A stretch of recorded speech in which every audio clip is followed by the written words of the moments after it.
Questa mattina mi sono svegliato con una gran voglia di preparare un quiz. Detto fatto, ho preparato per te un quiz di livello B2. Potrebbe essere molto interessante. Come sempre ci saranno delle domande da completare con 3 opzioni di risposta. Avrai 7 secondi per trovare la risposta corretta, ma potrai sempre fermare il video se hai bisogno di più tempo per pensare.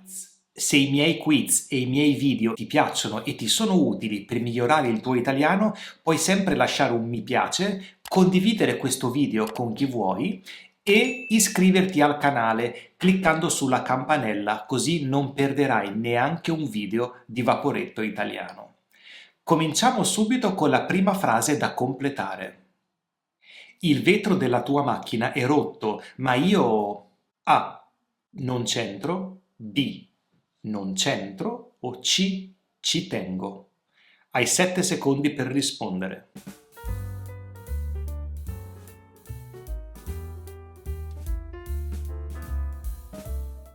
La risposta corretta è la B. Il vetro della tua macchina è rotto, ma io non c'entro. Questo è il verbo entrarci, che significa avere responsabilità in qualcosa. Significa il vetro della tua macchina è rotto, ma io non ho responsabilità, non c'entro, non ho parte e responsabilità in questa situazione. Numero 2. Cosa ci fai qui? Credevo che in Liguria. A. Sia. B. Eri. C. Fossi.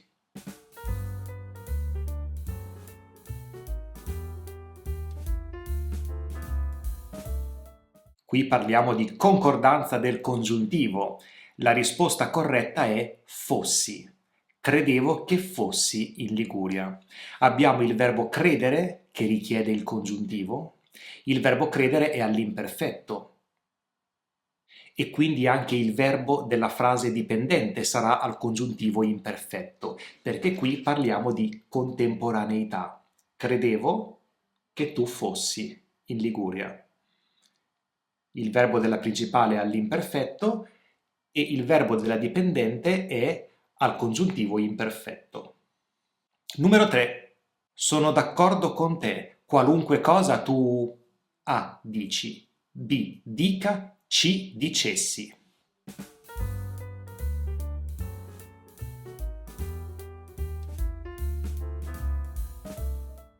La risposta corretta è la B. Sono d'accordo con te. Qualunque cosa tu dica. Gli indefiniti come qualunque, chiunque, dovunque sono tendenzialmente accompagnati dal congiuntivo. In questo caso la frase è al presente, quindi il verbo dire sarà al congiuntivo presente. Qualunque cosa tu dica. Frase numero 4. Ho portato una sciarpa, sebbene non freddo. A. Faccia. B. Fa. C. Farebbe.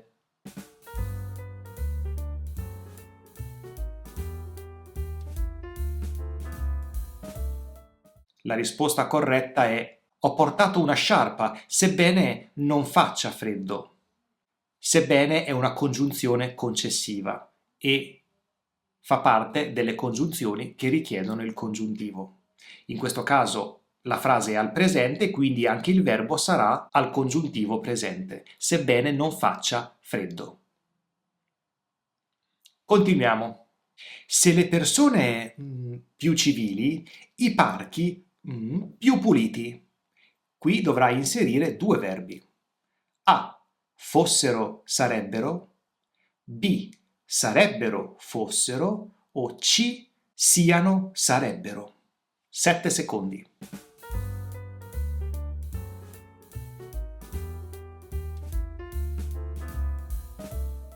Ci troviamo di fronte al periodo ipotetico del secondo tipo, il periodo della possibilità, costituito dal congiuntivo imperfetto nella condizione introdotta dal se e dal condizionale semplice nella conseguenza. Quindi la risposta corretta è la A. Se le persone fossero più civili, i parchi sarebbero più puliti. Numero 6. Dopo, in Italia, Olga ha iniziato un corso di italiano. A. Venire. B. È venuta. C. Essere venuta.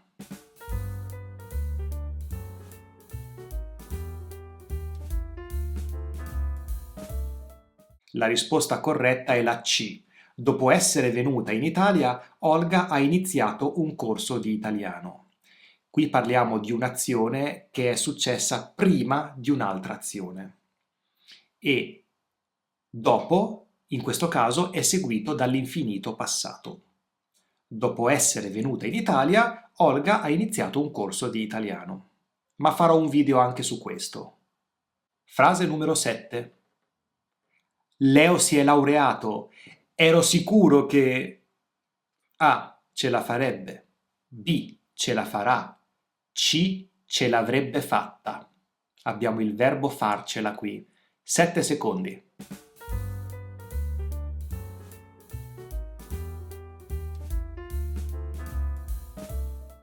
Leo si è laureato. Ero sicuro che ce l'avrebbe fatta. Qui usiamo il verbo al condizionale passato. Parliamo di futuro nel passato, perché abbiamo due azioni nel passato. Ero sicuro che ce l'avrebbe fatta. Ce l'avrebbe fatta è successiva alla prima azione, si chiama futuro nel passato e in questo caso usiamo il condizionale passato. Ero sicuro che ce l'avrebbe fatta. Numero 8. Malgrado il treno in ritardo, sono arrivato in ufficio in orario. A. Partisse. B. Fosse partito. C. Era partito.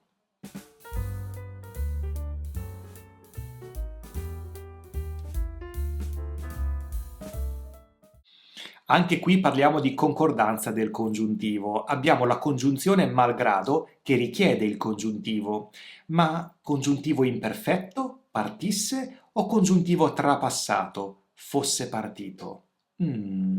Malgrado il treno in ritardo, sono arrivato in ufficio in orario. Ci sono due azioni, due eventi.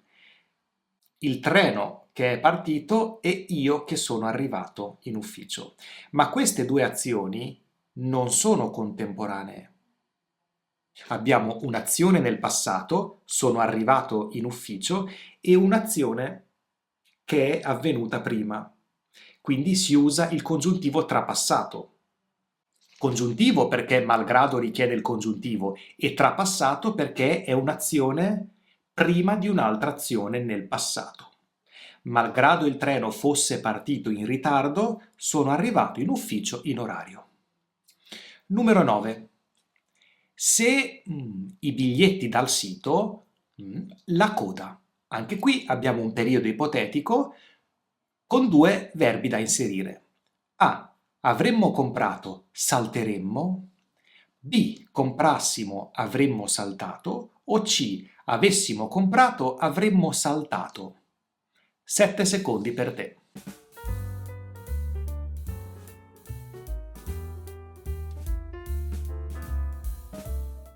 Se avessimo comprato i biglietti dal sito, avremmo saltato la coda. Qui parliamo di un periodo ipotetico del terzo tipo. È una condizione che non si è avverata, non è avvenuta nel passato e quindi usiamo il congiuntivo trapassato nella condizione e il condizionale passato nella conseguenza. Se avessimo comprato i biglietti dal sito, avremmo saltato la fila, ma non abbiamo comprato i biglietti dal sito e quindi non abbiamo saltato la fila. Qui andrebbe bene anche un periodo ipotetico misto. Per esempio, se avessimo comprato i biglietti dal sito passato, salteremmo la coda adesso, perché adesso siamo in coda. Dipende se la conseguenza ha ancora un legame con il passato, ma non era una combinazione presente? nelle risposte. Andiamo avanti con la numero 10. Sei già qui? Pensavo che... più tardi. A. Saresti arrivato. B. Arriveresti. C. Arrivavi.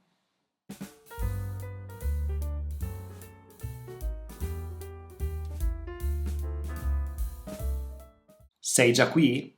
Pensavo che saresti arrivato più tardi. Siamo di nuovo di fronte a un futuro nel passato. Ci sono due azioni nel passato. Pensavo che e saresti arrivato. Saresti arrivato è un'azione futura rispetto a pensavo che. Quindi pensavo che saresti arrivato più tardi. Sono due azioni, ma la seconda è successiva all'altra e, come prima, usiamo il condizionale passato.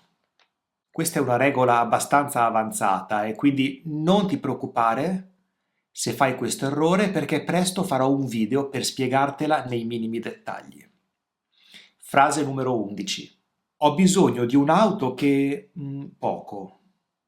A. Consuma. B. Consumi. C. Consumasse.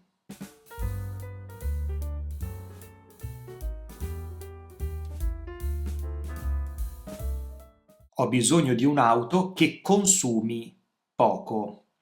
Qui abbiamo una frase relativa con il che e non parliamo di un'auto precisa, parliamo di un'auto che consumi poco, un'auto che abbia queste caratteristiche. Stiamo definendo le caratteristiche della mia auto ideale e tendenzialmente in questo caso usiamo il congiuntivo, anche se molto spesso sentirai italiani usare l'indicativo in questo caso, ma la grammatica prevede un congiuntivo in questo caso. Ho bisogno di un'auto che consumi poco. Se parlassimo di un'auto precisa, useremmo l'indicativo. Per esempio, ho comprato un'auto che consuma poco. In questo caso il riferimento è alla mia auto, quella che ho comprato, ed è certo che consuma poco. Non è un'auto ideale e ipotetica, è l'auto che ho comprato e consuma poco. Difficile questa, eh? Numero 12. Di parlare. Voglio leggere in pace. A. Piantala. B. Cavatela. C. Smettila. 7 secondi e fai attenzione.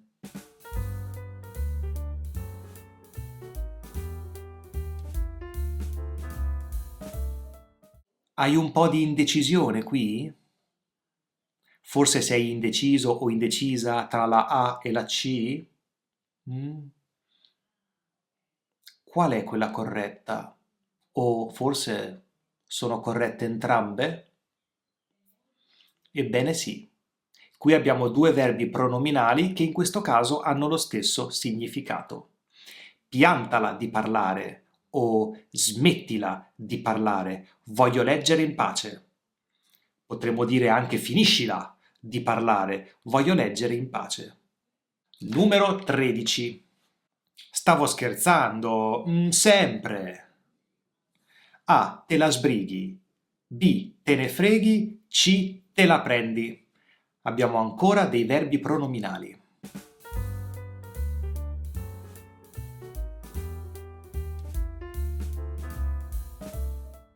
Stavo scherzando, te la prendi sempre.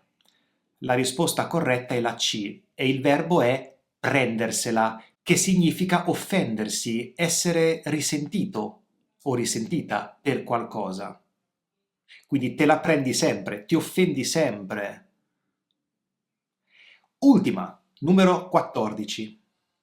6 italiani, 10, affermano di amare la lettura.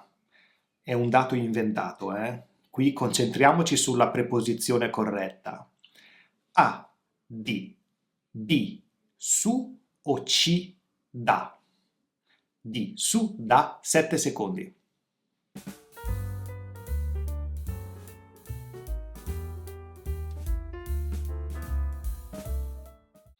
La risposta corretta è la B. 6 italiani su 10 affermano di amare la lettura. Usiamo la preposizione su anche per esprimere delle percentuali o delle porzioni di qualcosa. 6 italiani su 10 amano la lettura. Com'è andato? Fammi sapere nei commenti qui sotto quante risposte corrette hai dato. Ricordati, se non lo hai ancora fatto, che puoi iscriverti al canale di Vaporetto Italiano cliccando sul bottone iscriviti qui sotto e potrai anche condividere questo video se conosci persone a cui potrebbe interessare. Grazie per la tua compagnia e ci vediamo molto presto. Vaporetto Italiano ha anche una pagina Patreon. Qui troverai schede in PDF con le trascrizioni o le spiegazioni dei video del canale YouTube, spesso accompagnati da esercizi, le trascrizioni degli episodi del podcast con il vocabolario più importante usato in contesto e faremo lezioni in diretta insieme, con attività di comprensione orale, quiz, giochi, conversazioni, discussioni e molto molto di più.